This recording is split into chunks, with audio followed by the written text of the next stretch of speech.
How is everybody? Welcome in. Fantastic. Right, so this week I'm going to just give a few little updates on how we're doing with 2d6 Legendary Dungeon. Let me just testing 1, 2, 3. Which is sounding good. Okay. And then I thought, because it seems like it's now like a once monthly thing, that I would play some fighting fantasy. And what popped up on my stream alerts, my Steam alerts, the new, they've released Starship Traveller in the fighting fantasy bookshelf here. So what I thought I'd do is have a little look at that, and we can have a play. It seems that people like me playing these games, which is great. So we did City of Thieves last time, and that went down a treat. Hey Graham, how you doing? Hey Mark, hey David from Mount Snowdon. Yeah, I saw that. Those pictures look amazing. Starglider, Jeff, good to see you. Good to see you.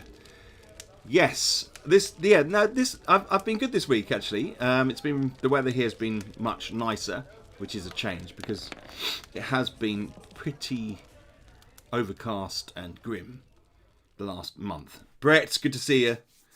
Been a while since I've been able to watch your stream. Well, welcome back, Brett. Good to see you. Yeah. It's a funny Talahar. Good to see you. It is a funny time.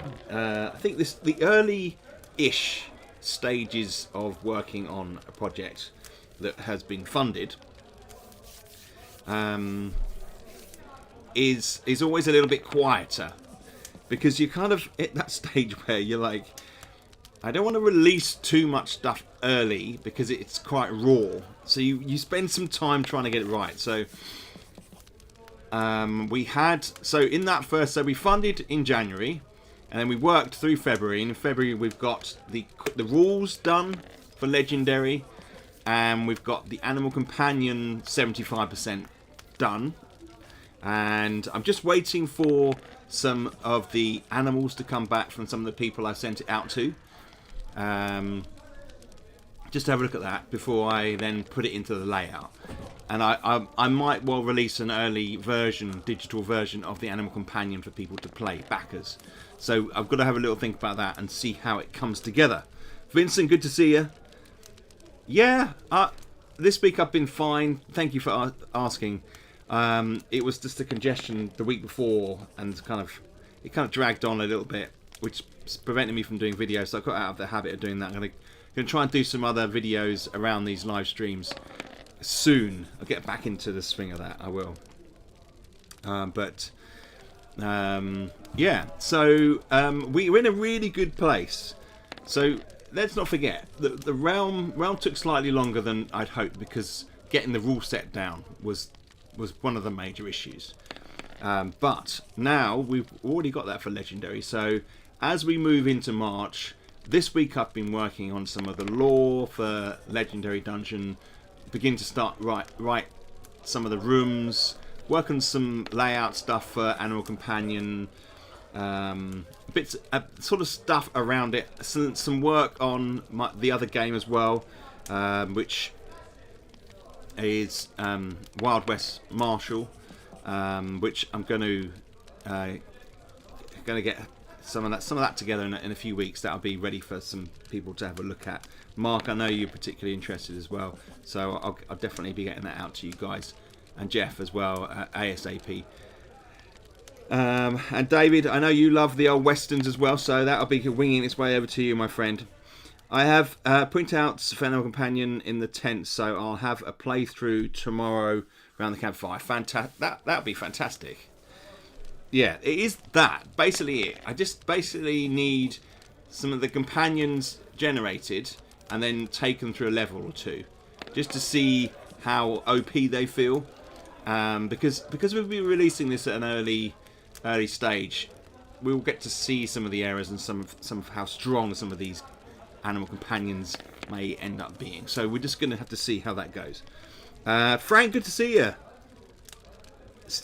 I'm still in the middle of the Snow Witch one. Lol. Yeah, that's quite notoriously difficult, that one, isn't it? I seem to remember. We got in a loop, didn't we, where we just couldn't get out of it when we did it live on the stream. I hate having to collect debts. I'm not good at it.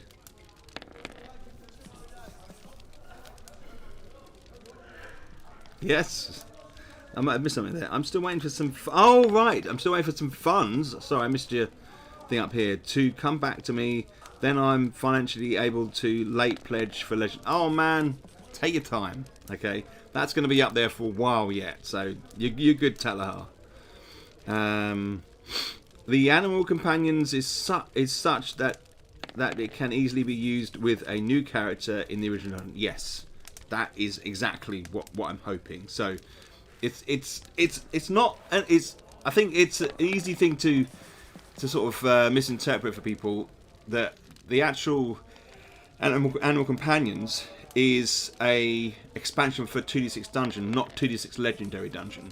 You can use it with 2d6 legendary dungeon. It just isn't designed for that. It's designed for us to take it into the normal dungeon to begin with, and then you carry that character through to the legendary dungeon in theory, or you can generate a new character for legendary dungeon with the new rule set that we have. Lord of Fake, good to see you, my friend. How are you doing? Hope things are well with you. Hope things are well with everybody here, because we have a great community, and I just wish everybody well as the season starts to change.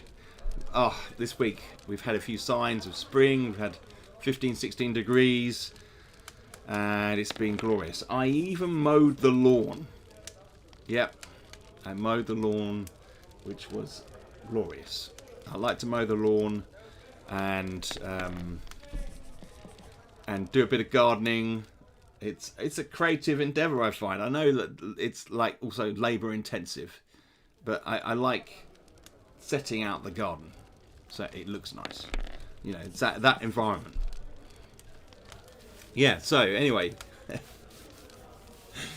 So it has been a chipping away thing. So I haven't really got anything like to sort of to present to you this week, unfortunately. But I will soon. Maybe we'll have a look at some of the animal companion stuff again. It's going to be. I can't. Maybe a couple of weeks, a few weeks, maybe before I have level 1 of the dungeon done, legendary dungeon. So that's on its way, but we're well within the schedule. Remember, we're aiming for like August, so we're in a really good position.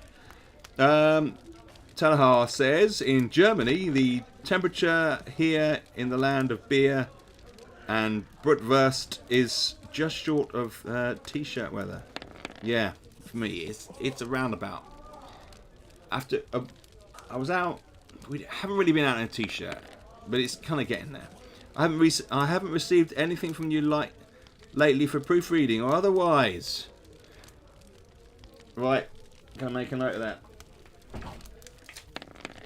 And to be honest, you know, we do send stuff. I do send stuff out, and so we've got a list of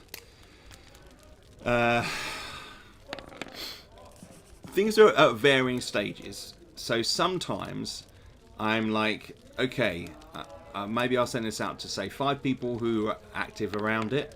So I will do that. Then once I feel it's a bit more polished, then I send it out to the next 30 people. So I sent out the level 10 generator to 30 people, and only a few people got back to me. So when that happens, you kind of think to yourself, am I sending too much stuff out? Is this too people kind of less invested in it? So you start to you don't want to. I don't want to be like, I don't want to spam people with stuff. So and this is probably the quietest time of the year for me when it comes to sending stuff and you know, kind of demonstrating games and stuff like that, because I'm actually developing the game. Todd, good to see you. But I will make a note here. Send animal companions to Todd. To Vincent. I'll send that along to you, my friend. It's -5 with the wind chill where I am. Oh, David. David, are you camping? Are you just randomly heading out for a camping session? What's going on? Give us a bit more context. David Days, it's 10 degrees in Penkridge. And look, if anybody else wants to have a read of the Animal Companion, let me know and I'll send it over. Stefan, I tell you, I'm secretly watching. Hopefully the boss won't come by. Ah, Stefan, good to have you there in the background, my friend. Always a pleasure. Yeah, I printed out the character sheets for level 10s. I haven't had time to transcribe the chairs I build to it yet. The characters, right. Level 10 generation was easy, understandable, absolutely no problem there. Good. Good. Yeah. So, that was just... It's one of these, again, that's one of these things where you lay down some generation where you think, is this too complicated? Is it too... But the feedback that I've had is it's fine. So, that's great. And look, with some of the hardcore guys in there doing the work with me, sort of just ironing it out. Jeff and Mark and, you know, they're just the guys there just do some awesome stuff. I mean, I really do appreciate it, like me. Yeah, I mean, so we are 39 degrees C in California. No way! You got 39 degrees? Oh, man. That sounds glorious. Oh. That is hot. Centigrade, yeah? Jeff? Wow. That's pretty damn good. I mean, we want to try and get away for like a few days. We've been trying to find somewhere hot to go to. We're not having any luck, unfortunately, because hot for us needs to be at least 25 degrees. And that means you've got to go a bit further, and then we just can't afford to do that. So, at the end of the day, you'll roll on some tables, take a few options, do a little dance, make a little character, and get down tonight. What are you drinking tonight, Talaha? Beer, no doubt. Yeah, fantastic. So has been one highlight for me this week or last week. Can't remember exactly what day. I have got a new chair. I've had the same chair. I had the same chair for 8 years, I think, something like that. And I've got a new chair, which is really nice. One of the nice things about it is it's got one of those massage facilities built into the back. And sitting at a computer all day, writing and typing and stuff like that, and driving around, dropping the kids off places, although my son does some of that now. And I get quite a sore back. Now, I don't really know whether it's bad backache, because you're not in anybody else's body, but it can be quite painful. So I'm delighted to be able to get this massage chair. So this is good for 2D6 Dungeon. So I'm pleased with that. It's not like an expensive chair or anything, but it's definitely helping. So I'm pleased that that's worked out. So I got it wrong. It's 65 degrees Fahrenheit, so I guess that's 80. Ah! I was going to say, that was bloody hot. Yes, I'm having beer, said Salaha. My massages too. Good. Nice one. That's nice, Mark. I think it's good to have. 18 degrees C is absolutely lovely. Yeah, it's not hot enough for me by any means. No, I love the heat. I'm comfortable at about 30 degrees Celsius. That's kind of like, that's sort of perfect weather for me. I don't mind it going slightly higher. I like it really, really hot. I mean, it sounds crazy, but I mean, I sit in my studio, 21 degrees in the winter with a jumper and a scarf on. So I am like stupidly attuned to hot weather. Why on earth that is when I grew up in England? Oh my god. That's great news. A chair, make a huge... Yes. The other one was slightly the angle of the other chair I had, which I got rid of, was slightly acute. This one's more upright, which is good. It's got a bit more lumbar support. So I'm in a much better place. You know, and I feel like I can up my ratios by about 5%, 10%. Definitely. Well, I'm a bigger gentleman. I have more than heat isolation. What did they say? Broad-boned. Travelling with Todd. Question for you, Toby. I'll make it quick. We don't have to be quick. I am at the end of level 10. Went through 2 lords and have 2 left. I have 4 favours from Grokada and 4 from Tuneric. Can I use them to defeat the last 2 lords? If you roll, yeah. Listen, we've had this before, actually. It is a good question. Can you just eviscerate the last lord? Well, I've said yes to people in the past. I think it's kind of up to you whether you want to. And looking at the situation, you could, in a sense, maybe do the first one if you're able to roll correctly, and then the last lord you could try and fight it. And if you start to lose, then maybe you could try and call on the favour of the god. So you know, that's up to you. David, I know you are... hang on a sec. David... I'm currently wild camping in Snowdonia. Snowdon. Nice. That is fantastic. I know you are. I was talking about your home from town, or is it Pelsall? We have plenty of stretches of over 38 degrees in the summer. I prefer the cold. Yes, I think I'm pretty unusual in the fact that I like the heat. I think maybe it's kind of like come on in the last couple of decades. Really, maybe I wasn't so fussed when I was younger, but I don't know. I get a lot of joint ache, so when I'm warm, I don't get any of that. Because I used to do a lot of sport, and I've got like, you don't want to know what I've got. I've got tendonitis and stuff like that, so I prefer the body, you know, less about my ailments. I'm actually in pretty good condition, so I'm happy. I think that it's too powerful. I prefer to ask for HP restoration instead. Yes, that is a good. Timothy, good to see you. 2 degrees in Tokyo. Hey, that is one place I'd love to go. Love to go over there. 2 degrees, eh? I worked hard to get to the end, but it seems too easy, lol.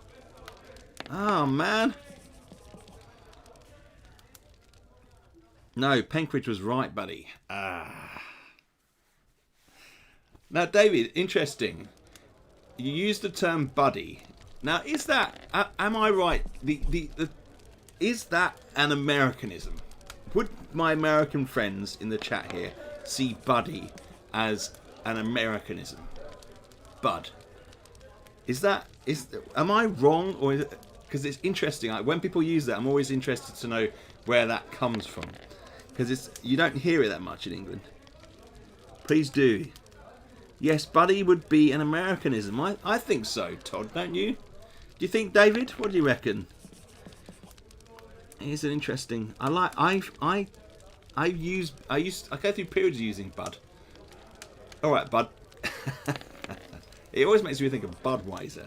Remember the advert with the Budweiser? The frog advert. Yeah, even I see buddy as American, says Talahalf in Germany. I do hear a lot of bro now in America. Oh yeah, bro. Or dude. Hey, dude. My dude. That was a weird thing for me as well. Because, dude, I can remember from, like, my childhood being there. But the thing is... The thing that gets me is... Now it's my dude.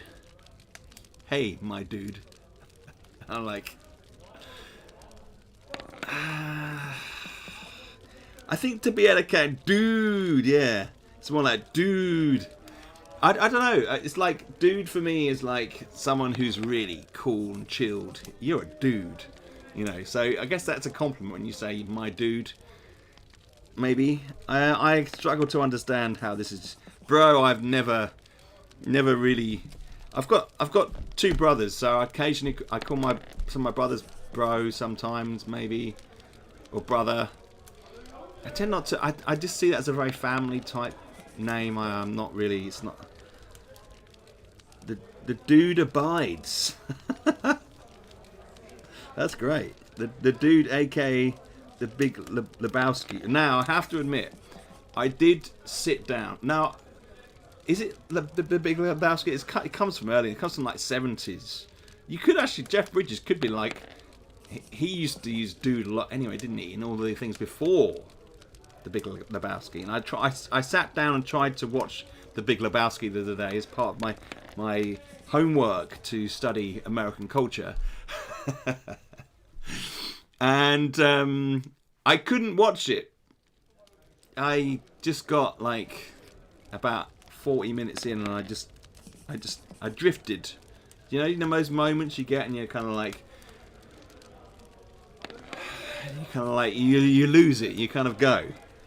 So I failed on that. I have to try that again. That's what I was thinking of doing. So well, hang on a sec. Lars says the dude abides. Talahami high fives. Jeff, fantastic. That's what I was thinking of doing. Use. Yes, the favours. Yes, keep going. I love this game. Well, thank you, Todd. There's more coming. We're just in a bit of a development phase. Just keep going. We'll be with the Legendary Dungeon very soon. Don't you worry. You need to watch it with friends. Okay. Okay, Timothy from Tokyo. Is that Timothy in Tokyo? Can't remember. Yes. Please do. Yes. I can remember that. Timothy in Tokyo. Traveling. I always felt the destroy an enemy of a lower level was too much compared to other favours. Yeah, it is a little bit enemy of your level or lower. Yeah, that's true. Maybe it should have just been lower. Maybe that'll be one of the amendments. I think that there will be... Okay, I'm putting this out here now because I was thinking about this. And if we look at all sort of games like this, RPGs, kind of adventure games, there is a second edition at some point. So I don't know whether... it's not ready yet for 2D6 Dungeon 2nd edition because we haven't done Legendary yet. But in a couple of years' time, maybe 2 or 3 years' time, there will be a 2nd edition 2D6 Dungeon. It's just inevitable. It's just something that happens with stuff like this. So that will come, but that isn't coming yet. So little things like that, when you point them out to me, that clocks in the back of my brain, and I'm like, that will probably go into the 2nd edition in a couple of years' time. So that will come. Now the beauty of it is because we laboured over the 2D6 Dungeon so intensively, it doesn't really need that much updating at the moment. You know, if anything, I think the context will come for 2D6 Dungeon when we have all the other expansions there, and I can then look back across what we have and draw conclusions from that. I just see that as where the project will go. So, yeah, that will come. The Big Lebowski is loaded with quotes. Yeah. Yeah, I have everything I'm waiting for on Legendary. Fantastic, Todd. High five. The Coen brothers movies are an acquired taste. Very true. I've just switched my chat off there by mistake. It's so irritating. So hopefully I'm not behind here.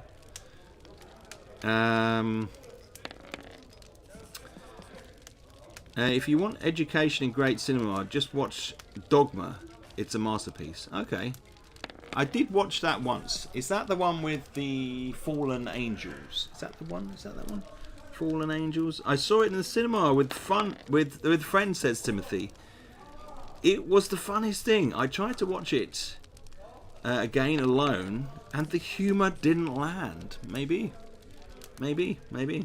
Never saw Dogma. Have to look for that. Yeah, I think it's kind of on my radar.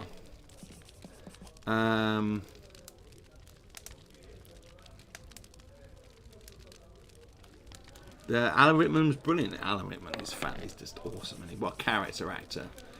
Memories. I mean, the thing about Alan Rickman is, as when you watch him, he's such a character. He's so there, present in that being, an extravagant being often, and you just kind of just hypnotized by it. And when you're a kid as well, and you watch something like the Robin Hood. What was the one with Kevin Costner in Prince of Thieves?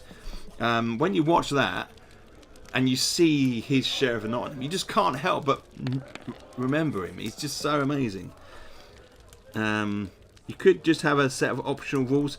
Well, that might well be what's in the second edition, Jeff. So we'll just have to see. I'm wondering about 2D6 Void in regards of gods. It's still the same world, but a future version of it. So what happened with the gods underground and above? Very true. We'll just have to see. Maybe there'll be sky gods this time. Who knows? We'll see. It's often as sad as it is, or as positive as it is. I don't know how you take this, but maybe in the future, science is the god. Maybe we'll just have to see. Jeff, good to see you. Hello from South Korea. Fantastic. Looks like I caught the tail end of another stream. No, we're about half an hour in, actually, having a nice old chat. Yes, says David. OMG, Dogma was fantastic. One of the best Jay, Silent Bob, Kevin Smith movies. Fantastic. A god of science, maybe. Indeed. We will have to look. That is going to be... That is like, I think, a few stages removed at the moment for me and my brain of craziness. So that is...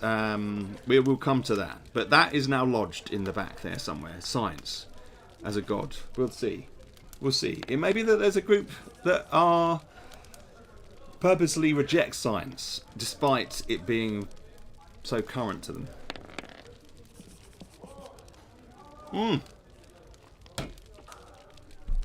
Apparently Dogma is not on any streaming service right now. Fantastic. Well, not fantastic. I mean, that's bad. Well, I'm still slightly hyped. But you should be absolutely hyped. I know I still have... yeah.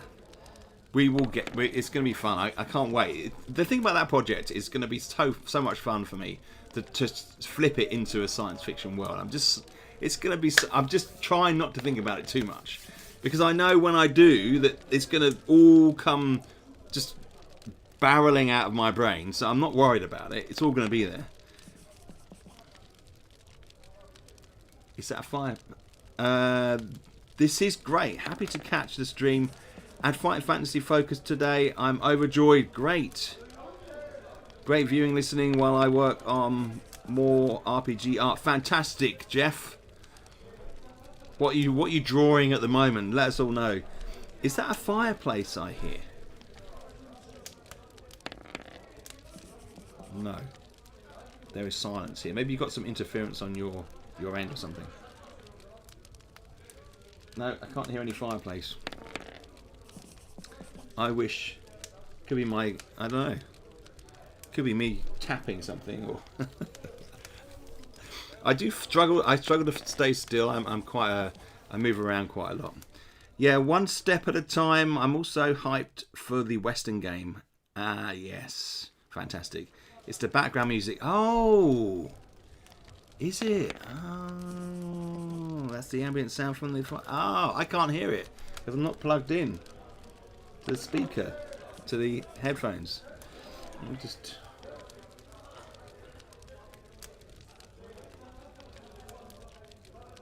Oh, you're not wrong. I don't think you can turn it down either. Can you turn it down? We had this discussion before. What did we do? General.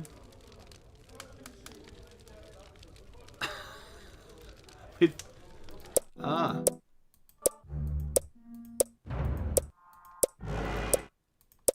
You can change it. Music off. Sound effects down. Do we want the music off or on? What do we feel?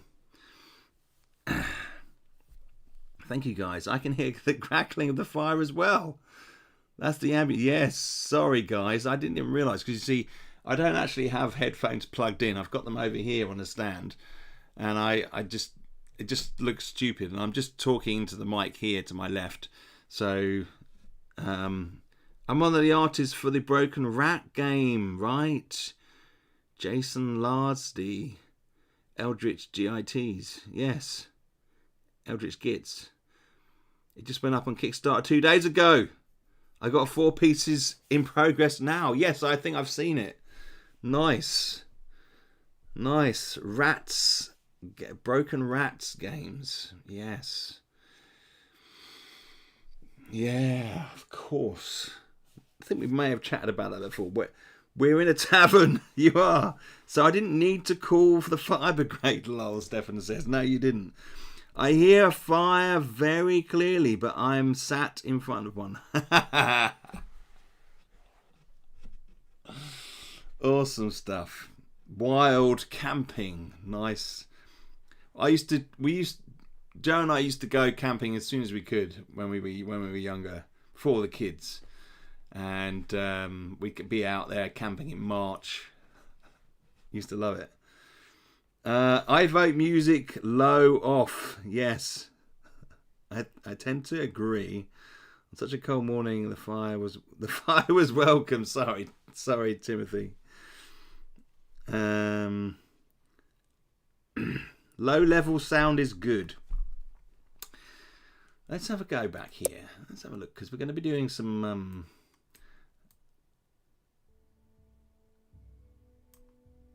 Stalker Haunted Superhero Spring Tavern Tales for Foreboding Forest Icy Tundra Dungeon Stargazing. That's quite loud. Put it up a little bit like that. Alright, so is that too loud?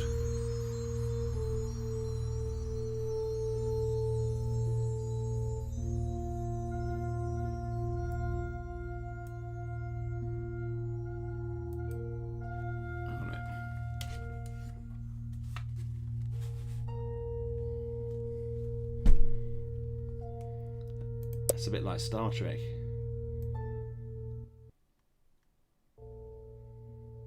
A little bit there.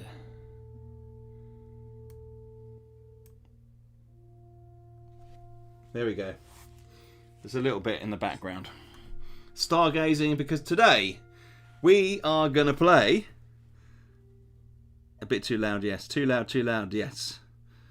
Perfect. I think so. I think that level is... Yes, too loud. That's good.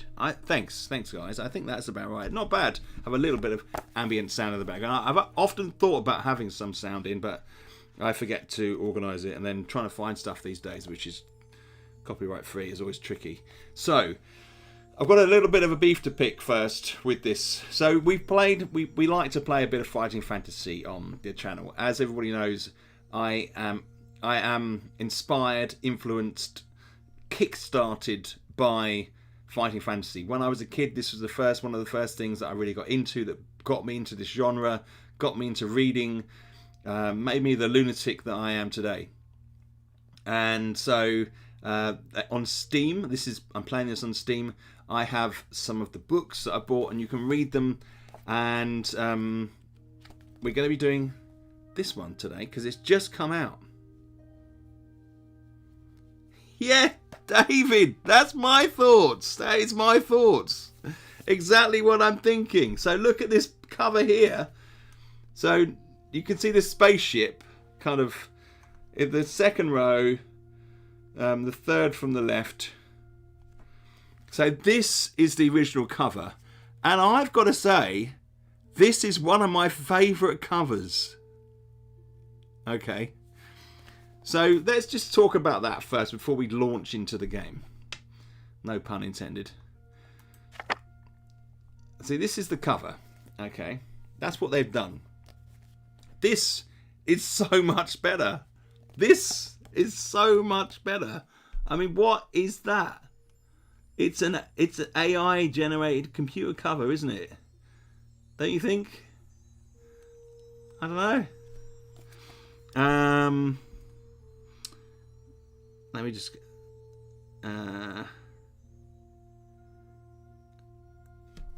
thank you, Jeff. You are awesome. Puns appreciated. The classic cover is hey, we've got an artist. I know I'm an artist as well, but Jeff is an artist, you know, and this is so much better. I'll do that again. So much better. It looks like a 90s Star Trek knockoff. It does, doesn't it? That's exactly what I was thinking. It looks like the Voyager. It's kind of got that same profile almost. It's just horrible. And the thing is, right, Peter Andrew Jones is the artist for this, okay? So let's just talk a little bit about Peter Andrew Jones, right? He does the internal art. It's the only book that he does the internal art for, and I love the internal art. Okay, and there's a reason for that. Okay, now we're going to just refer to this here, Magic Realms.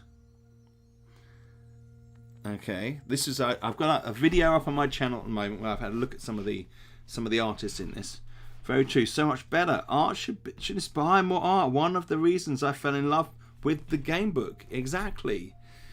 So Peter Andrew Jones was arguably the first artist that they employed in fighting fantasy. Weirdly enough, it's kind of bizarre. Okay, now he actually studied at St Martin's School of Art in London, which is a prestigious school, and he studied graphic design, and he was also inspired by science fiction. So he had this graphic style design inspired by writers like Larry Nevin and Isaac Asimov, you know, early 50s, 60s science fiction writers. And he's kind of moving to the 70s, 80s. So he kind of had this fusion. Art maketh the game. Well,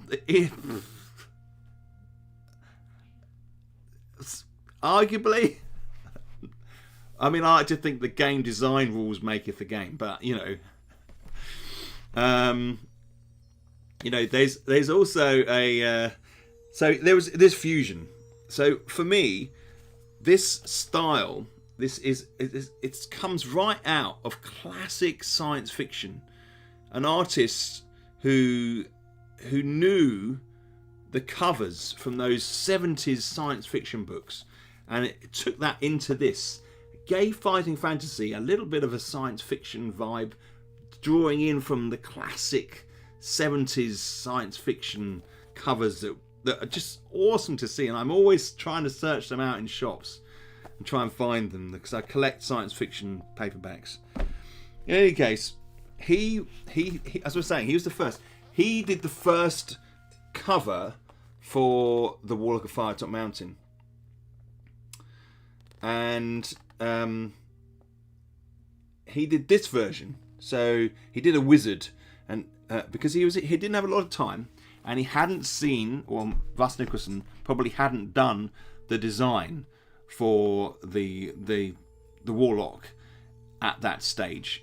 Okay, so he didn't really know what he was going to look like. So they did this cover, and it's a wraparound cover, and so he got known from there. And he kind of set up his own art company, and he was very professional. So he was approachable by Puffin, and they got him involved. But he was very busy, and he just didn't get a lot of time to do stuff. So he's only came back to do. We did the Riddling Reaver, I think, and he came back and did the Starship Traveller, which they were churning out these first 6-7 books really quickly in the first year, 2 years. So really, they were lucky to have him, and I just think that this cover is so fantastic. It is such a great cover. I just love it. It's just the angles, the graphic design. You can see his graphic design in his art. We will talk about it as we go along.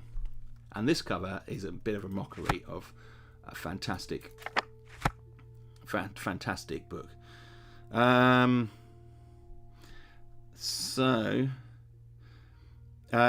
says the German version of Starship Traveller also had different art. Yeah, now that is interesting, isn't it? I know that some of the European covers were all different. The American covers are different. So, but these ones, this is the original. And it's a lovely, lovely blue book. Such fond memories of this book when I was a kid. I don't, probably more the pictures than anything else than the actual story, but we'll see as we go through. I'm a game designer more than an artist, but unfortunately more people get turned onto the game of graphics and the great gameplay. It's so true. They get turned onto it, but the game has got to be good, otherwise they get turned away from it. It is just, I mean, look at Mort Borg, for example. That is just fantastic art there, and the game itself is light. That's what people like. They love the atmosphere. If you can turn the art into the atmosphere that they can embrace, then that's good. I think it's a mix of things. I think if you can get both, then you're there. Video games, mind you, I have yet to design any board or card games. Talaha, fantastic. Well, you never too late. By the way, I hope this goes without saying. I love the art. Oh, yeah. Well, the new stuff by Jake is just fantastic.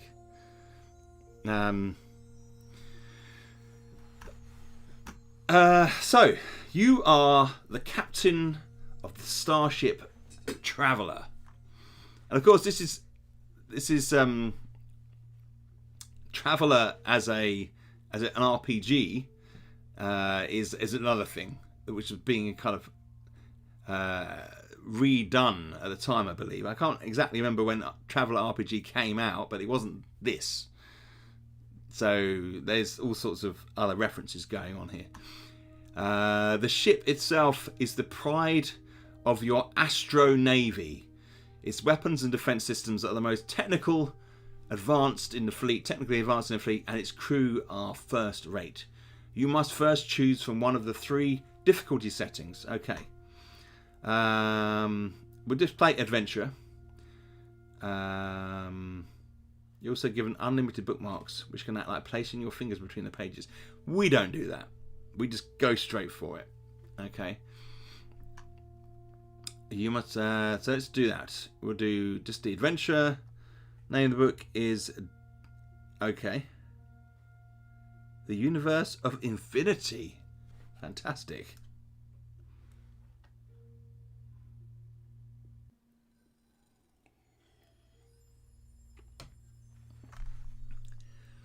We'll do free read. No. But just do adventure. Okay, so we've got some interesting graphics here. Now, I hope we've got it without colour. We want the original, the book. We want no colour. Okay, retro mode. Okay, well, we don't want colour. We don't want colour images. We want traditional black and white images. You've been chosen. You've chosen an adventure to begin with stamina. So let's do roll stamina. 9. That's good. Plus a base of 12 means 21. Nice. Let's do skill. Roll for skill. Oh, that's not good. Okay, let's have a look at luck. That's not good either. Okay, so we're probably not going to win this game, but we'll give it a go. Personnel will perform according to their skill and stamina scores. Their skill score reflects their abilities within their profession, i.e. your science officer's skill with computers, your medical officer's skill as a doctor, and your security officer's combat ability. On the adventure sheet you will see entries for your key staff. So I don't remember any of this. Cursed roll indeed. Not sure if the original artwork is available. Wow. Okay. Well, if that's the case, then maybe what I'll do is I'll flash up the original artwork from this book as we go, and I can kind of like, oh damn well, might be a short stream after all. Well, we'll see. So we've got our science officer. So we need to do our crew. Alrighty. Okay. Skill. Not bad. 5. Okay. Medical officer. You can quickly roll it again. Is that like cheating? Ah, you can quickly roll it again. Okay. I should have done it before. I didn't even realise.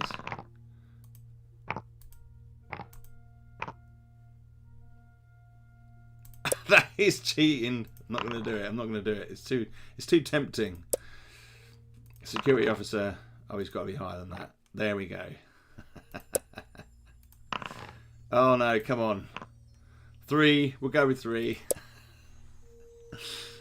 Security guard. Wow. Okay. Yep. 9. Skill. Right. Okay. That'll do. 4. Wow. We got a whole crew here. These are the nameless ones at the end. I think you need to name him Captain Redshirt after those roles. Yes. Could well be, Mark. That's a good point. Oh, security guard 2. Okay, once you complete all the roles, you need to now roll the stats for the Traveller. Okay. Apologise if I miss any on here. Oh, damn well might be. Oh, no. Oh, God. If it's not the original art, I hope the cover isn't an example of what we're going to see, David says. I know, we're all waiting in anticipation here. I thought you knew about the bumping rolls here and the Aplon. No, I didn't. Ship-to-ship combat is conducting using 2 stats, weapon strength and shields. When shooting at enemy ships, you'll need to roll lower than the Traveller's weapon strength to make a hit. To calculate initial weapon strength, you must... Yes. 5, definitely. Shields. Let's do it. 4. Okay. Continue on your adventure. Occasional strength means adventure which follows. You are the captain. Lost it. Okay. In the adventure which follows, you are the captain of the Traveller, lost in an unknown universe. Your own skill as a captain will determine whether you and your crew will ever see Earth again. Okay. Wow. I think I knew that. We are about to be flung through a black hole into unknown space. Your only chance of return. Is it going to describe this, or am I just reading the preview here? Let's just get on with this.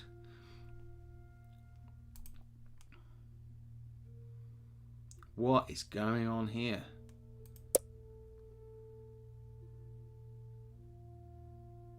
Oh.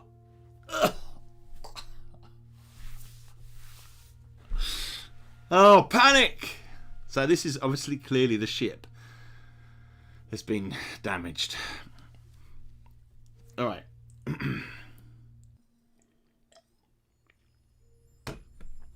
There was a standalone Starship Traveller's game from 2015. They used that art for this version. No! Panic! From your seat at the helm of the Starship Traveller, you study the VDU anxiously. Engineering section has reported an overdrive malfunction which has locked the warp engines at a 10% velocity gain. You are watching the velocity indicator advancing rapidly through the safe region towards overload.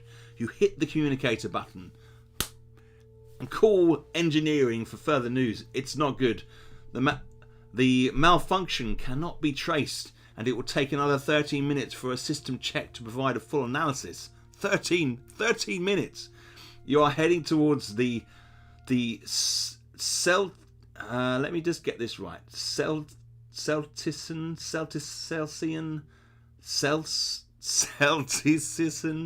void, a known black hole.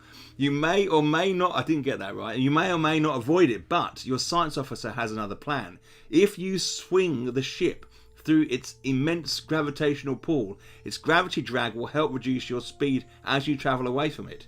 This is worth a try, but the navigational tuning will have to be precise. You swing the starship hard to starboard as you enter the Celsian gravitational field and fasten your eyes on the velocity indicator. To your great relief, the plan seems to be working. The gain comes down from 10%. Remember how to turn the page this time anyway. 5% to 0 to -5%. Loud cheers come from the crew, but you're still watching the velocity indicator. It's now showing -15%, -25%, and still falling. The ship is being sucked into the Celtician void. You hit the red alert button and instruct all ship's personnel to strap themselves down. The ship begins to whine and shake as it rapidly accelerates towards the black hole. There is nothing you can do to avert the immediate disaster. An almighty explosion rocks the ship and all the crew, including you, lose consciousness. Right. What have we got here? The art reminds me of an old early 90s card called Reboot. Or even old Transformers Beast Wars. Lol. I loved Reboot. It was fun. Talahar liked it. True that. Okay, so I did pick this book up for £1.50. Roughly $2, I would say. Okay, so we're just gonna have a little look here. I am gonna oh my word. Here we go. So I'm gonna have a little bookmark in here and try and pick out maybe. Right, so this is the original artwork. There, you can see what they're going on here. Very graphic design. This, I would say, might be the worst picture in the book. So the other ones are more iconic. So we'll have a look at some of those as we go through. Okay, turn to 256. Alright, you and the other members of the crew are regaining consciousness. Again, you hit the communicator and call for the system's damage reports. All systems appear to be intact, until engineering reports that the warp drive engines are dead. You are floating in space, but your drive reactors should be operational in 20 to 30 minutes. Your navigation officer is bewildered. He cannot identify your whereabouts, and the computer's reports you are in an uncharted space.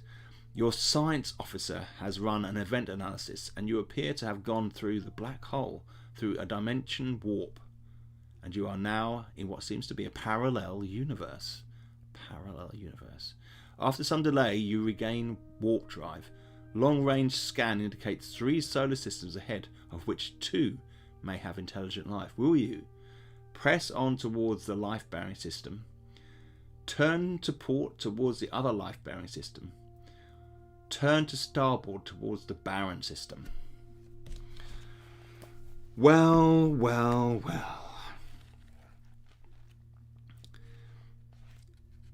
page. Let's just go with it. Towards the press on to the life-bearing system. Let's do it. Port. Mark wants port. Okay, we're doing it. Oh my god. What on earth? You travel ahead. 273. I'm getting a bit of flipping going here. Oh, okay. Okay. Alright. Here we go. So this is the picture here. This is the picture in the book.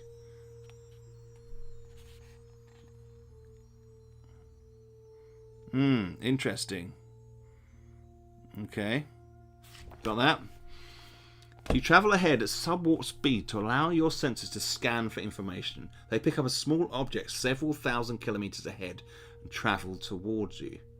Traveling towards you, you continue cautiously. After 5 kilometers, it stops, and you do likewise. Sensors report a Class D star cruiser, and you prepare yourself with shields up. A message comes in, and you transfer it to the screen.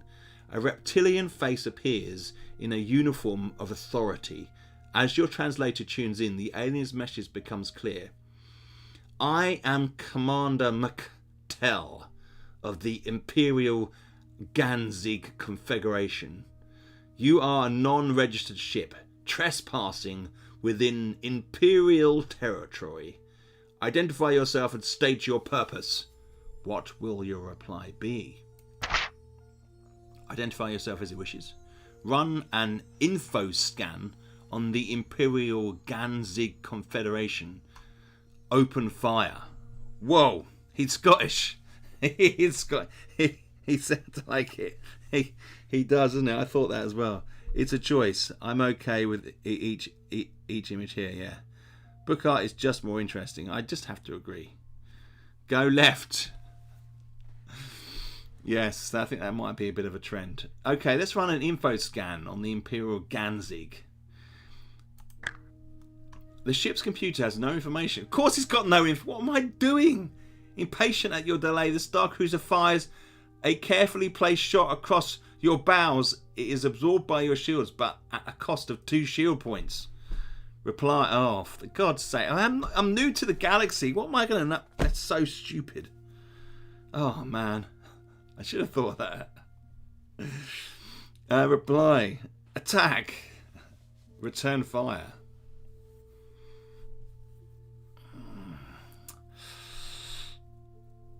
I just feel like I need to know more. Reply. Let's reply. We can fire in a minute. Okay. You explain to the commander who you are and how you came to be in his territory. He is suspicious. He claims you as a prisoner and says he will escort you back to his starbase, where your story will be considered by his superiors.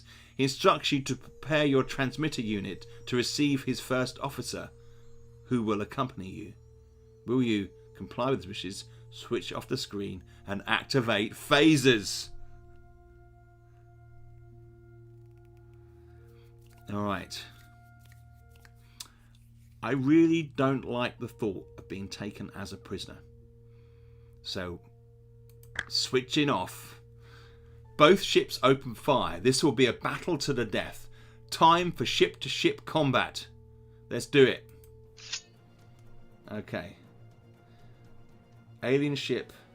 My ship. Okay. I've got my crews down there. My crew. And LAN there. 14, 11, 12, 9. Time to fight. Here we go. When diplomacy ends, ass kicking begins. Be friendly. Too late, Mark. Fire away. 6. You got to roll under. That's it. Okay. You score a direct hit. Ah. Roll 7 against 12 shields. Okay. Tap to continue. 10. And the enemy misses. Right. Okay. So, hang on. So, I'm slightly lost here. Okay, let's do this again. 6, you score a direct hit. So 6 against 11. So my weapon systems, I've got to roll under. Yeah.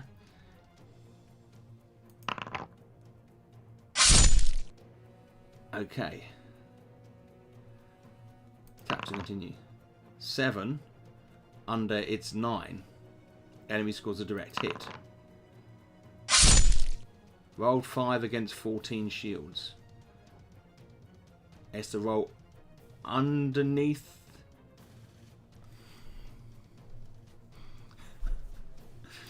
Right, so I'm rolling now, so I'm going to roll. So 6 is still under in my weapon systems. Okay, you score a direct hit.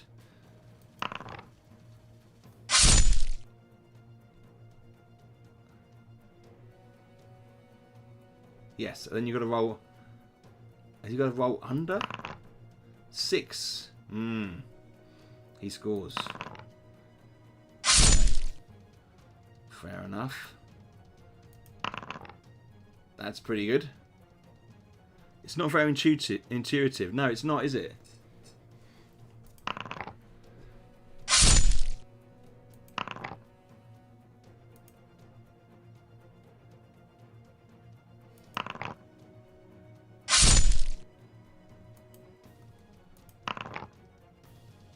That's pretty good.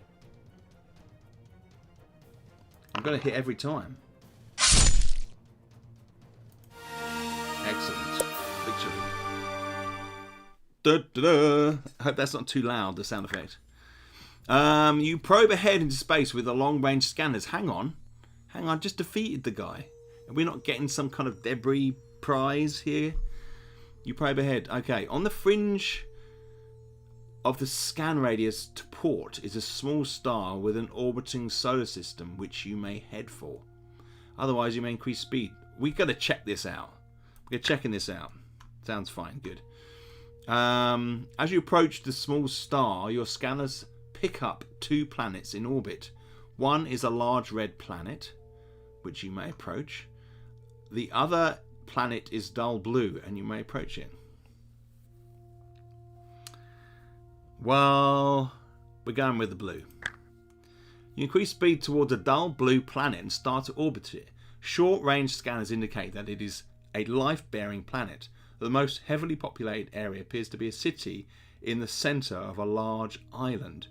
You may beam down into the centre of the city, taking any other 3 crew members with you. We're heading down. Blue, indeed. Everybody said blue. We're with the blue. The red's danger, isn't it? Let's face it. All right. Let's do it. We're beaming down.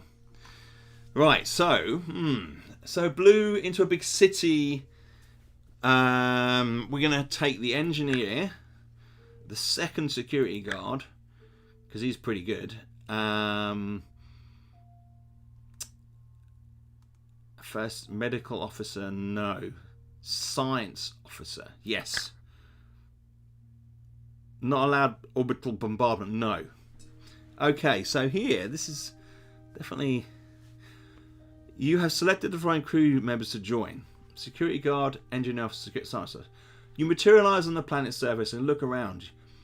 You're in a wide street of some kind, which is completely deserted. Buildings of sorts line the street, and behind you a large building stands at the end of the road.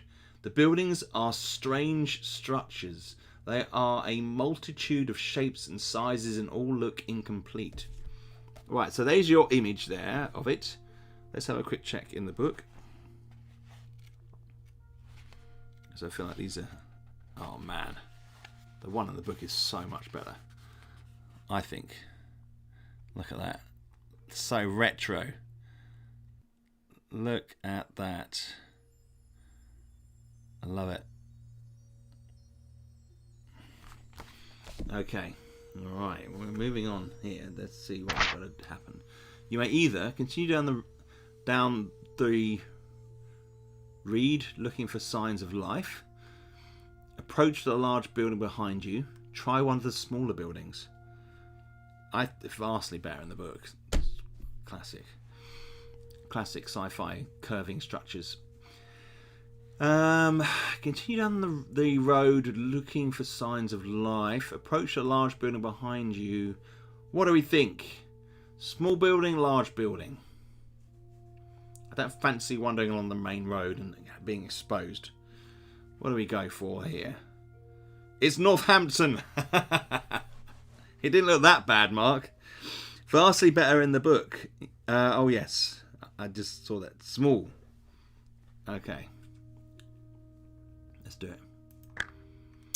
You arrive at an odd-shaped building with rounded walls. Several strange and apparently meaningless sticks protrude from the front walls. The door is open and you cautiously walk inside. Slumped over a table is a bulky figure, apparently sleeping. Your entrance disturbs the creature and it raises its head, sees you and springs to its foot. Rather than legs, it has a simple stump, something like a tree trunk. It bellows loudly and your translator does not translate. Will you hold your hands up to show you mean no harm? Draw your phasers and shoot. It's a trap. Thanks, Mark. Okay. We come in peace, shoot to kill, shoot to kill. Excuse me.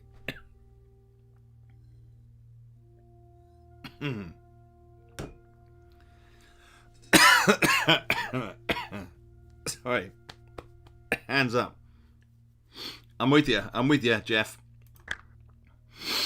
The creature settles down. It was apparently just surprised at having been woken from its sleep by complete strangers, and such ugly ones at that. It explains that it is Timol, and seems to be quite a friendly creature. It hops around the room and offers you food and drink, which you politely decline. This planet is a settlement planet, populated by all sorts of different aliens. At first, mainly creatures who could not bear their own home planets, and those that are highly adventurous. As the planets move to be a pleasant place, as the planet proved to be a pleasant place to live with a gentle climate, it was not long before word spread throughout the galaxy of the promised land of freedom and equality, attracting many more settlers. The problem was that no one was allowed to assume a position of responsibility. Everyone was entirely equal. The result is that after many years of settlement, the place is in utter chaos. Its inhabitants have not even decided on a name for the planet. You explain your own predicament to Timol, how you are lost in a universe parallel to your own. The creature knows little about astronomy and interstellar travel, but suggests you head for the planet Kulmatter. As its civilization is very advanced, you thank him for his information and leave. You may, if you wish, head for the main building at the end of the road, or you may return to the ship to travel onwards. Yes. Damage roll lower or equal than the shield score, 2 damage. Higher than 4 damage.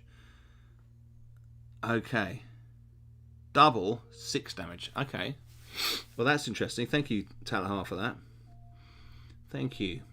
So that is compared to the right.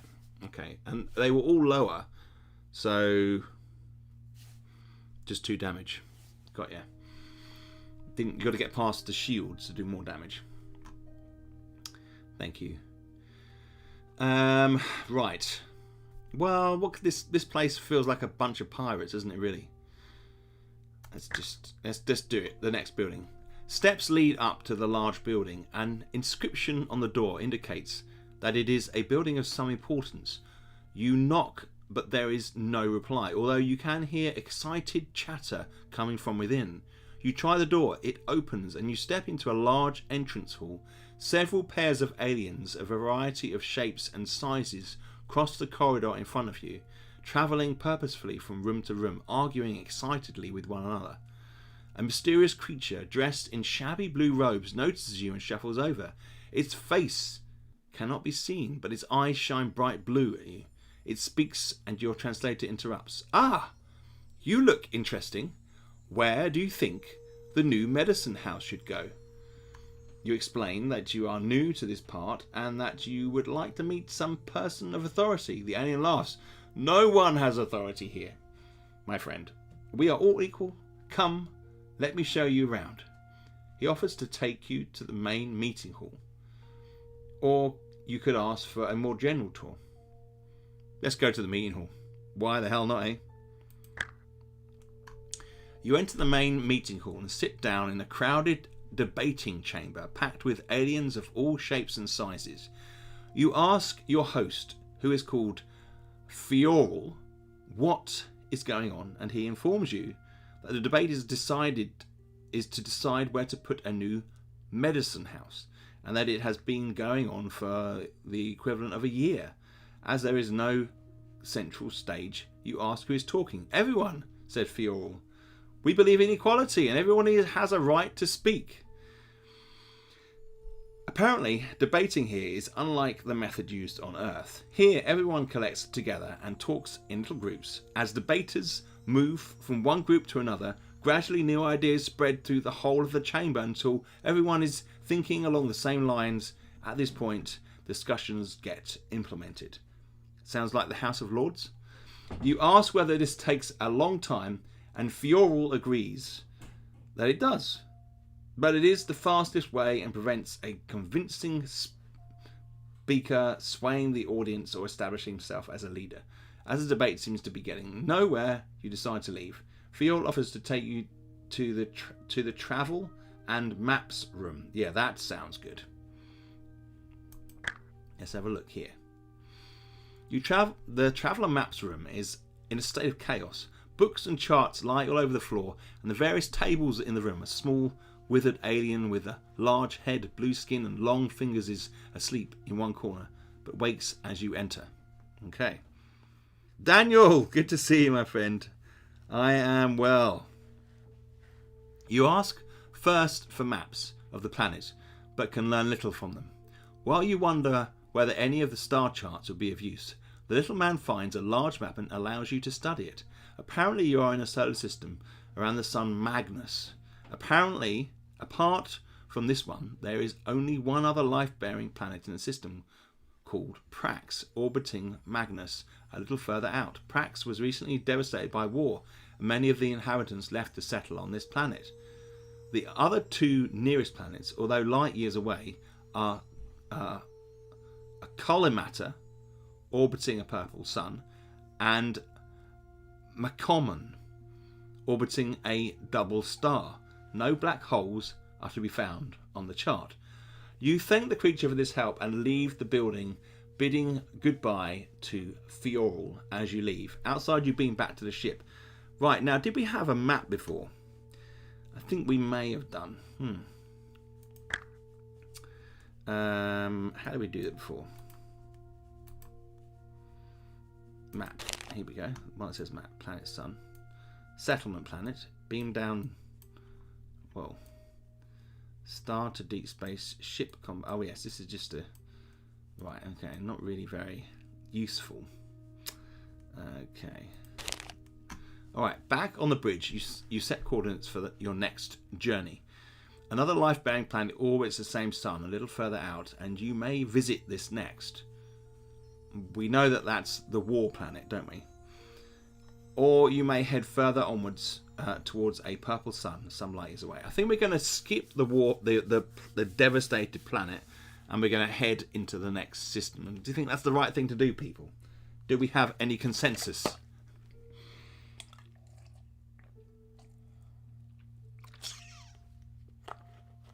Just think, a devastated planet may not be the best place to go. What do you reckon? I think that's the right thing to do. Just let's go on to the purple sun. The purple sun. Approaching the purple sun, your scanners indicate that the second planet has an atmosphere ideal for life. You drop into orbit around the planet and scan the surface. There are strong indications of intelligent activity. Indeed, it's likely that the planet's civilization is further advanced than your own. Ooh. You may either beam down to the planet. We're beaming down. Okay. You trial frequency broadcasting several times but receive no messages in reply. That does not sound good. Pick 2 crew members to enter the transmitter. Right. So, I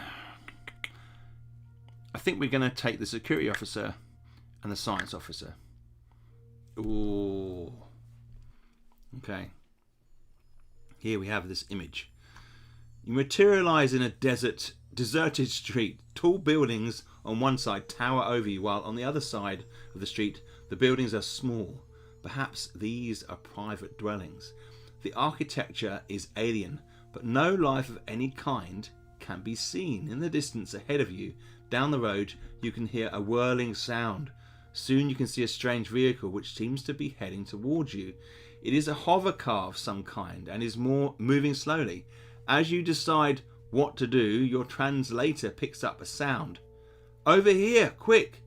You look around and see a man-sized, somewhat insect-shaped creature beckoning you into one of the small buildings. Well, this guy looks like a praying mantis, doesn't it? Yes, we do. Let's have a look at the original art. I'm always going to, when we get a big picture, I'll always bring up the original art. Ah, here we are. Oh, yeah.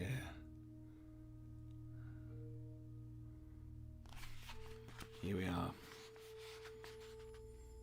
He'll bite your head off.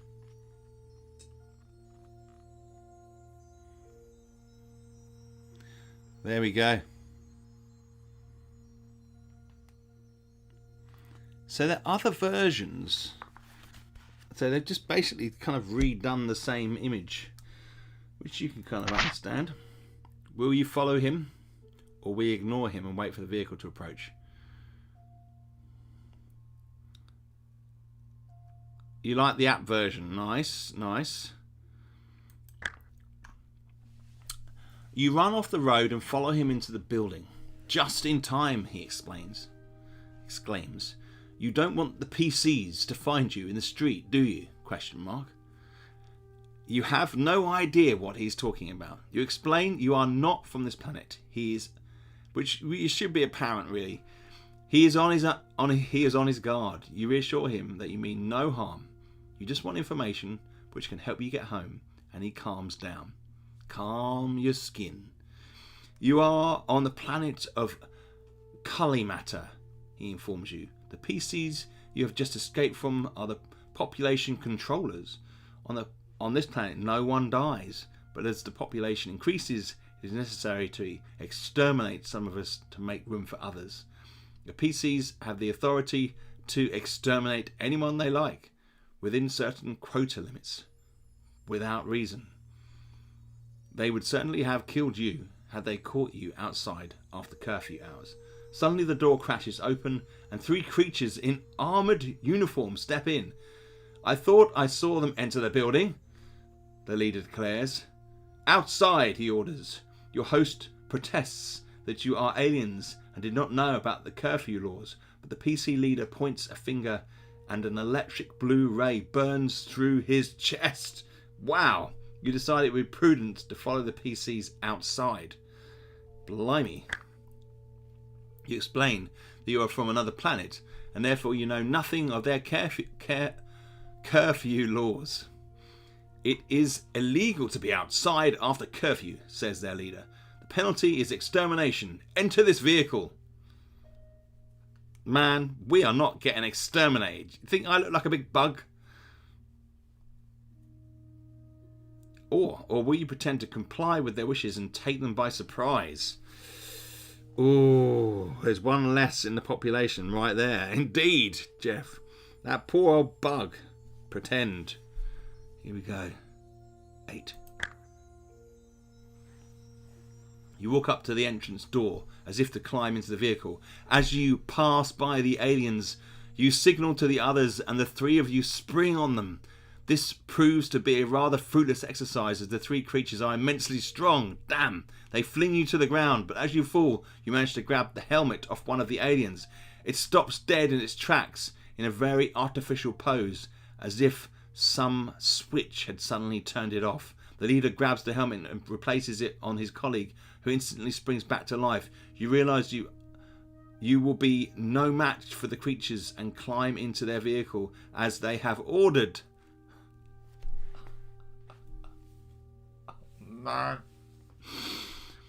But your discovery may prove a useful clue to helping to escape from the PCs, as they call themselves. Yes, they are walking personal computers. If you proceed along the certain ways, you will be called upon to make a skill roll. Your knowledge makes it likely that you will make the right move. 2 will be temporarily added to the skill of a crew member when rolling against skill which is marked skills. 2 stars. Okay. Alright.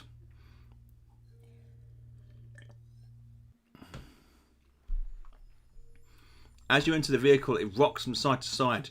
Your captors climb in and start the hover engine, swinging the car around the way it came. You travel for half an hour or so and finally stop outside a large round building. Other similar cars have stopped there as well, and numerous aliens are being led into the building.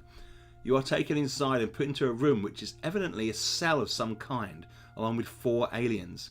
They seem resigned to the fact that they are about to be exterminated as part of a population control program. You cannot understand why they are so unemotional about their impending death. One of the uniformed creatures calls for your party. You will have to act quickly. Oh my god. Okay, so we're really in the perilous situation straight away here. I was hoping this system would have a bit of information about the black hole, potentially. Will you try to fight your way out? Or will you try to contact the ship? Alternately, you could try to arrange to see someone in authority.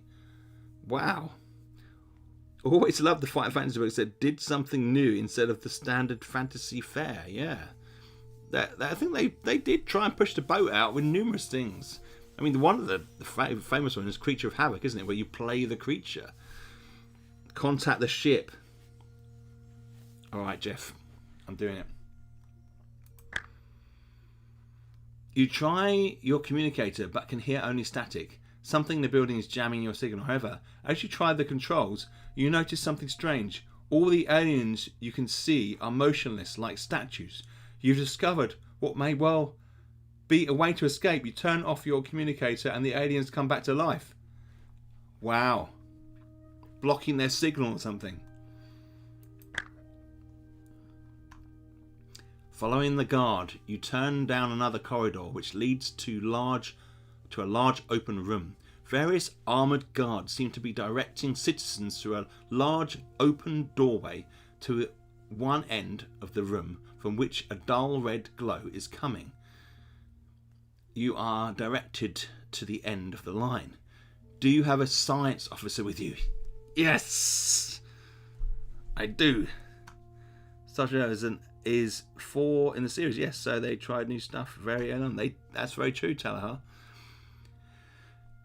If you've already tried to contact the ship... Ooh. I've already tried to contact the ship. I know if I use the communicator, it will freeze them. So I think we need to go with that one. Remembering what happened last time you tried to communicate, you tried contacting the ship. Again, you are unable to get through and hear nothing but static. But the communicator again has a strange effect on the aliens. You're looking at a room full of statues. The alien is transfixed. This is an opportune time to leave. Wow. Maybe the science officer would have given me some more information. You head for the centre of the complex, dodging round the corridors so as to avoid the creatures. You try your communicator several times to reach the ship, but something is jamming the signal. You pass one room in which the walls are covered with electronic equipment. Perhaps this is the transmission room, transmitting the signal which is blocking your own signal to the ship. 2 aliens sit inside, but your attempts to contact the ship on your own communicators have turned them into statues. Entering the room, You play with the controls until eventually a signal comes back through your communicator from the ship. You give the order to beam up straight away. It will take them several seconds to fix on your exact coordinates, and while you wait, you remove one of the alien's helmets. Inside the helmet and the creature's head is a mass of electronic circuitry. You have been captured by androids. You keep the helmet for investigation on the ship, and moments later, the transmitter beam locks on to take you up. Fantastic. I'm surprised how few Final Fantasy books were sci-fi themed. Only about 5 of them from memory. I think you're about right. Yeah. Talahar says, and I think that is partly because I think fantasy just sells more. I think it just maybe does. Maybe it's a more comfortable environment for people. Sci-fi, you have to create maybe more, whereas fantasy, you kind of slot into a setting that's already established. Maybe it's easier that way, I don't know. I mean, I have a number of opinions about this type of thing, but, you know, it's difficult to know exactly in this context whether they... I mean, we could look up the sales figures for the science fiction books and the fantasy books. That would be quite interesting, I guess. Leaving orbit, you scan space ahead of you. There is a planet ahead, some 3.6 light years away, which may support life. You enter warp speed and head towards it. The electronics lab reports that the helmet you brought back was indeed an advanced piece of work. With a few adjustments, they will be able to prepare it so that when you wear it, your skill increases by 1 point. This will undoubtedly be useful. Ah, okay. We're living in early sci-fi literature now. Yes, Timothy. You approach a medium-sized blue-green planet and take up orbit position. Scanning the planet's surface reveals several clusters of intelligent life forms. You try to contact them, but nothing comes up on the radio. Will you beam down to the planet and investigate? I think we're going to have to. Of course we're going to have to. Let's do it. Who are we taking down? 3. Security. Engineer. Science. You land on the planet and look around. A thunderstorm is raging around you and it is pouring with rain. You are standing on rocky ground about 100 meters from what appears to be a village of some kind. 3 aliens, presumably villagers, are shuffling around about halfway to the village, but as you appear, they are startled and turn to face you. They are strange, podgy creatures with long necks and stumpy legs. One of the aliens turns and waddles off back to the village at what must be a running pace. The other 2 are advancing towards you with weapons, long pointy sticks drawn. Page 13. Look, they didn't even bother with a picture for this one. Here we go. I suspected there was a picture for this. Look at that. Fantastic.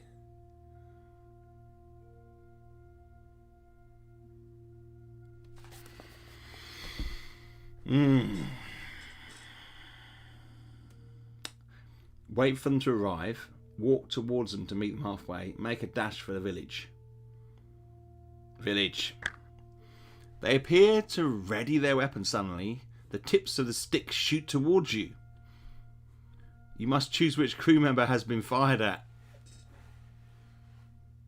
Security officer. Roll 2 dice. If the number rolled is equal to or less than your security officer's skill score. Okay. The skill check has been passed. Wood. Your crew member expertly dives out of the way. Fantastic. You must choose another crew member to be has been fired at. Here we go. Excellent. Passed. Fantastic. Not another one. Okay, the crew member dives to their left and performs a roll and then nimbly avoids the missile. You hold up your hands and allow them to approach. Okay. Thankfully, these aliens have not caused any injuries. That's true. Through your translator, you talk to them, explaining your mission. They are suspicious and hold you at bay with their weapons, but agree to take you to the village elder to talk. Fantastic. 170. As you enter the village area, other aliens shuffle towards you inquisitively. You are marched to a large hut in the centre of the clearing to meet the village elder. You enter this hut and see a large, somewhat wrinkled alien squatting in a far corner. After you have exchanged introductions, you begin to question him. Will you ask him about the planet and its inhabitants, or do you believe this primitive race can be of little help in your mission, but ask anyway about their knowledge of astronomy? Rings of Kether, something like that. Robot command. Yes. Yeah, something like that.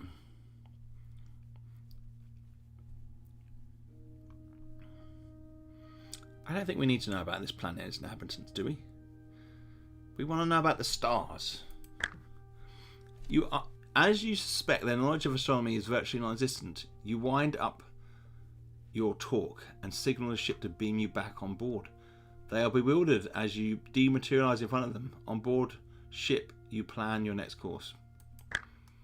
Okay, you leave orbit and probe with your scanners, and hopefully nothing else, for likely destinations. Some 3.3 light years away is a large red planet which you can head towards.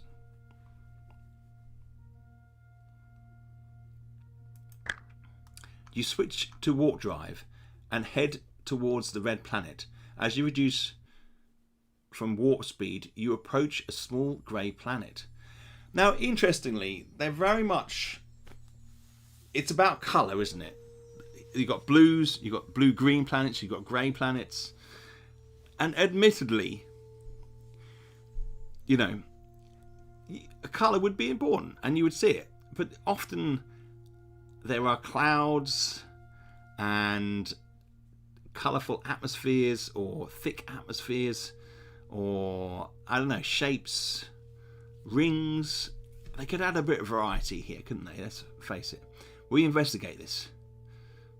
Or will you continue towards the original destination? Now, I did say this is... Did I say this is Steve Jackson, not Ian Livingstone, that wrote this, by the way? So it is a bit different from one that...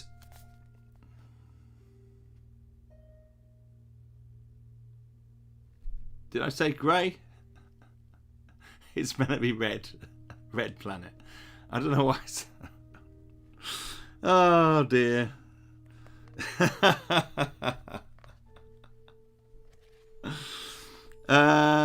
Will we investigate this, or will you continue towards the original destination? We're investigating. Of course we are. Alright.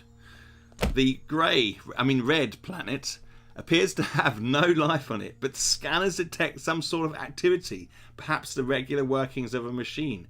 You decide to investigate and send out a party in a recon plane to see what is happening.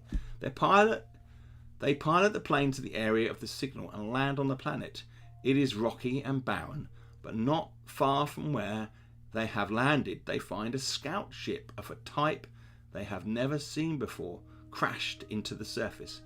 Will you tell them to investigate further? Right, we've got to see the original art for this, haven't we? 261.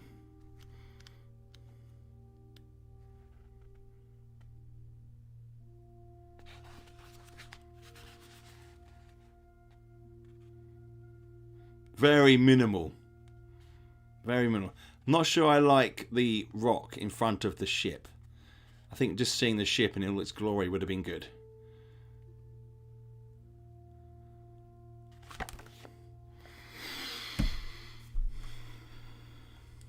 Investigate further.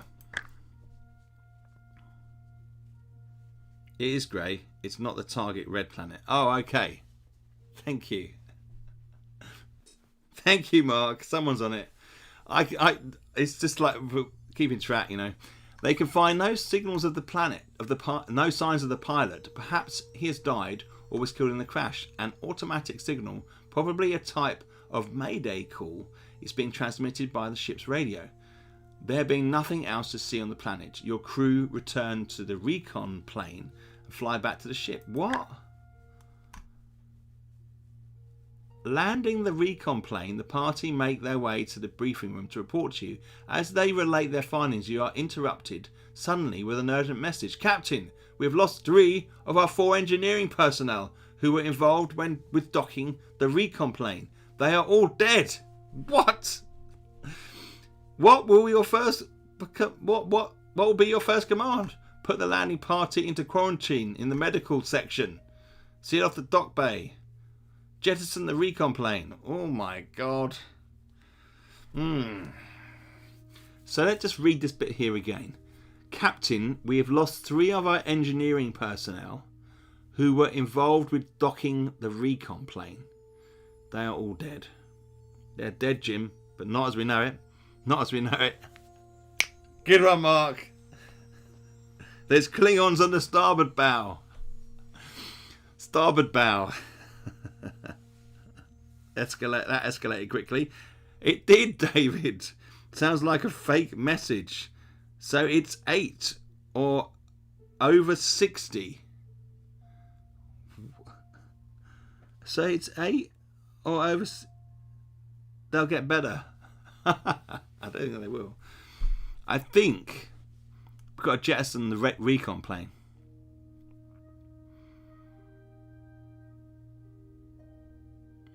What do we think? So, they were docking the recon plane. They are all dead.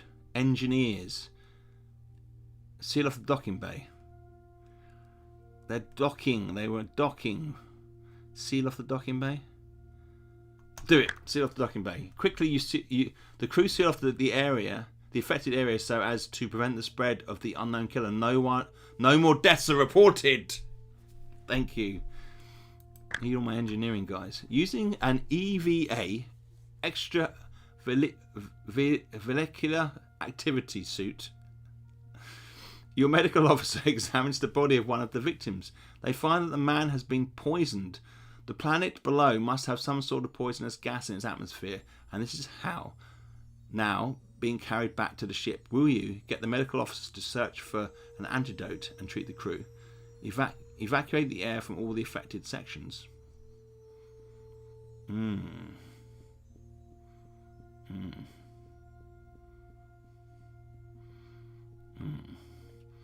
Get the medical officer to search for an antidote. I don't think that's going to help. I think it's in this area. Evacuate the area. Sorry, I've posted a list of the sci-fi. Oh, I see. It's 8. 8. All right. It's 8. Okay. There you go. It's interesting. I don't think this antidote to the poison is going to help. I think we need to get rid of the air. If the poison is in the air, you give the instruction to evacuate all the air from the affected area, and all crew within the area are instructed to wear EVA suits, as they will be in a vacuum. The air is pumped out into space, and half an hour later fresh air is introduced. Your science officer checks this new air and it's found to be poison free. Ooh, yes. Back on the bridge, you set your course. Ahead of you are 2 planets. There's the head for the large red planet. You may head to a blue planet, or you may head to a small fast moving spot which shows signs of life. Red planet. We like the red planet.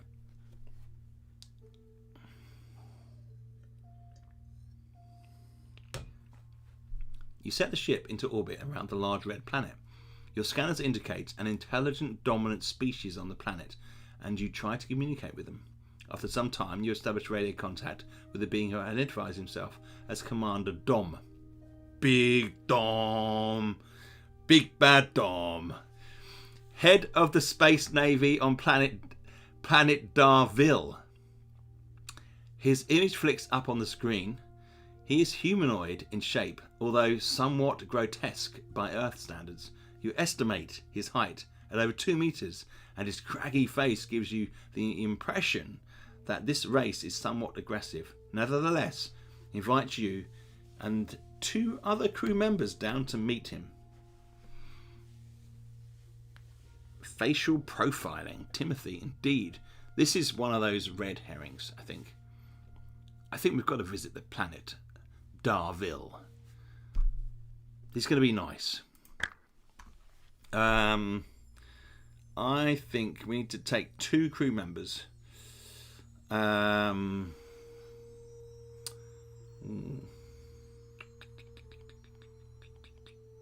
going to take. I'm going to go with a fighter and the medical officer. Oh, you set transmitter coordinates for Navy headquarters as instructed by Commander Dom. Your party dematerializes in the ship and rematerializes again on the planet. You look. It's a good thing too. You look around your new surroundings to find you are in a military reconnaissance room of some sort. Armed guards stand by the door. In front of you stands Commander Dom. Your crew are also surveying the room, but they seem to be searching for something. You announce your introduction to the Darvillians, and everyone in the room stares at you in disbelief. Your own crew are looking at you with astonished expressions on their face. You feel a little strange, but cannot understand their reaction until you look down at yourself. Your body is that of a Darvillian. You are tall and thick-set and in full military dress. What is going on? Did I bring a science officer? No! Onward, Space Navy has bad intent. Oh no. Okay. Right, let's have a look at this page here. 132. Oh, it's completely different. Look at these boys here. Look at them.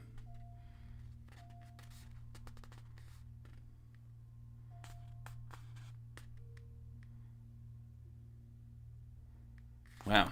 Okay.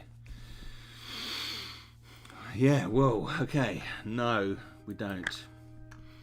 You wish to return to your ship so that your science officer can run analysis on the situation. However, you are aware of a powerful rebel force within you, which you cannot control. I always knew deep down I was a rebel. I was part of the rebel force. I knew it. Okay, here we go. Skill. Excellent. Your skill, you passed. You're fantastic.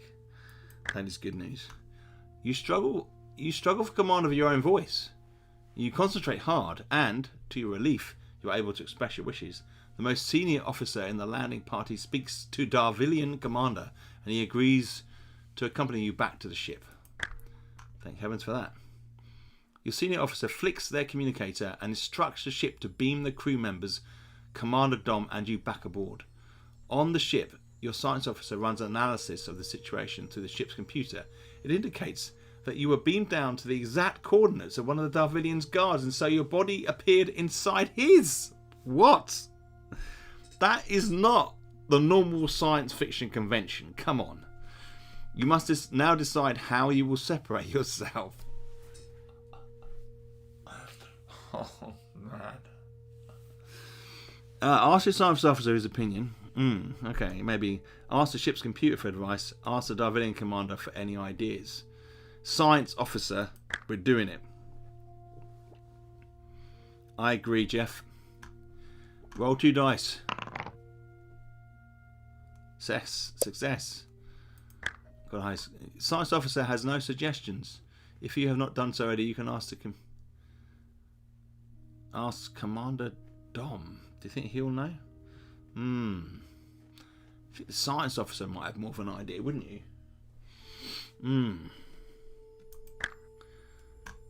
The Darvillian commander uses a device on his wrist to contact his headquarters. Over several minutes, he speaks to various members of his personnel. Finally, one of them evidently has a good idea. The commander turns to you.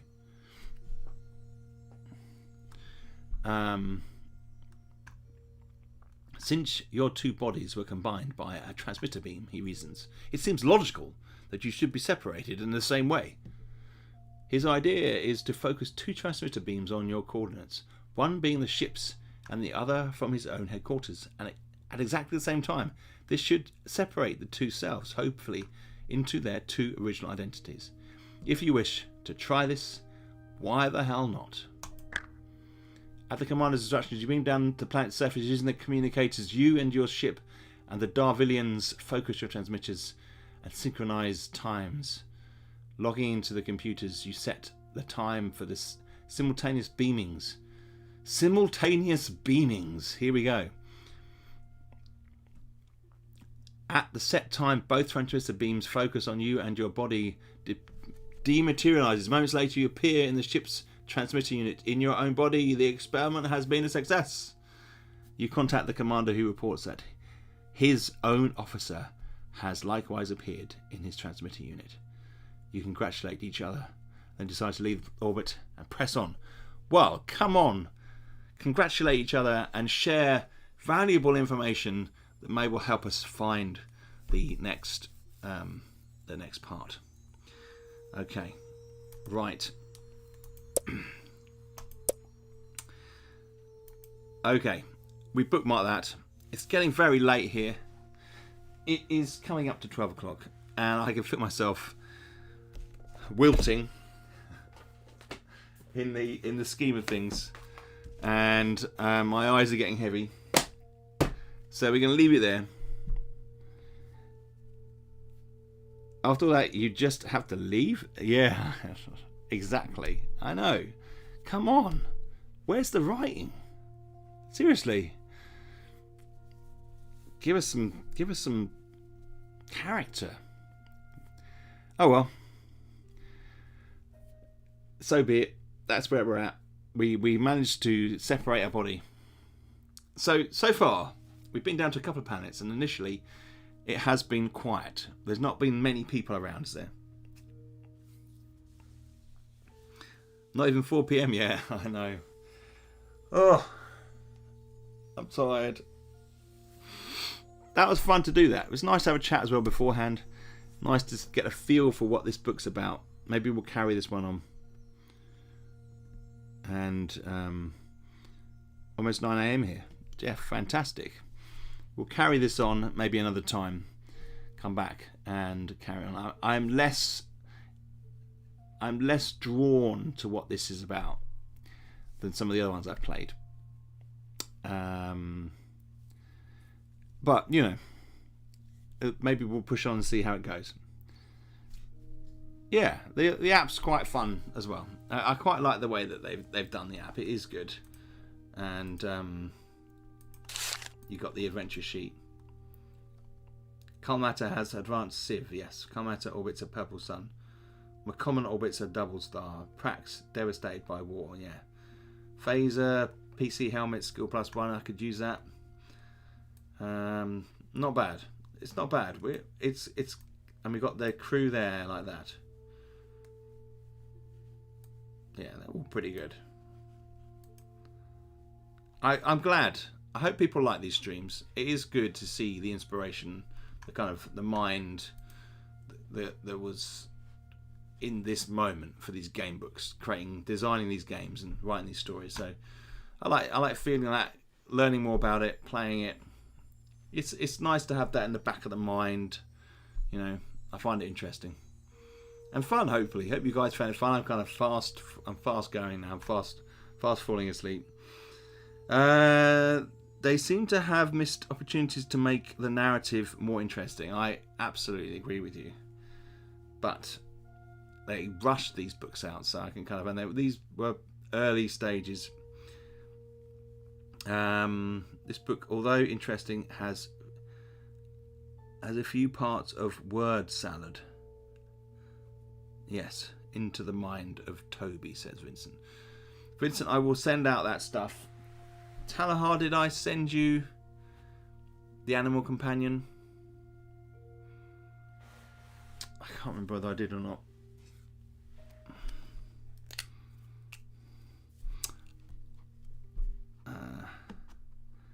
Keep playing until you doze off on screen. That will not be good. I will send that to you as well. Sorry about that. I've made a note of that here. I'll get that over to you guys. Yeah, so it's this question: generating an animal and then taking it through a level and seeing how it performs. That'd be fantastic. Then I can get around to, once I've got a few more of those in, I can get around to making the edits and kind of putting it into a layout. Guys, you're awesome. Sorry, it's slightly quieter at the moment. It's just me focused on doing the writing. So we'll see how it goes. And if you do generate a character, an animal, please, you can share it on, although I'll rejig the sheet because it's got level on it. It shouldn't really have level. But yeah, no, feel free to share it. Just cross out the level in the top right hand corner. If you want to share your creatures designs in the Facebook group or on Board Game Geek or something like that. Alright guys, you are awesome. I will catch up with you very soon. Fare thee well, folks, indeed, says Mark. Take care. Yeah, have a great weekend, guys. Get some good sleep. I hope that you have a nice mattress to lay on. Incidentally, I got a new mattress recently, and we're getting a refund. It's too hard, which is another reason why I may be looking a little bit tired. Okay, guys, you take care. I will be back on very soon, and I will try and get a video out this week as well with some other content. So that should be interesting. All right then. Okay, guys, take care, and I will catch up with you very soon.